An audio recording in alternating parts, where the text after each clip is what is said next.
आपल्याला दोन पॅसेज मधील किंवा दोन लाईन्स मधील अंतर पण चेंज करता येईल.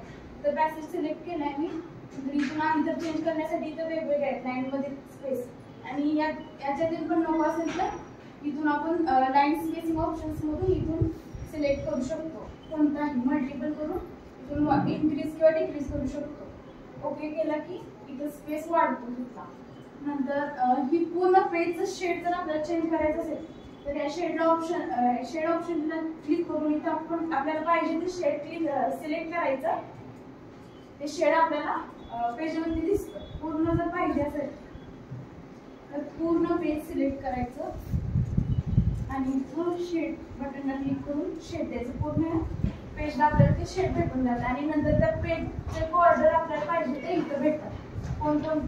कुठल्या साईजचे आपल्याला बॉर्डर पाहिजे, लेफ्ट बॉर्डर, राईट बॉर्डर किंवा आणखीन पाहिजे असेल तर बॉर्डर आणि शेडिंग मध्ये भेटतात आपल्याला.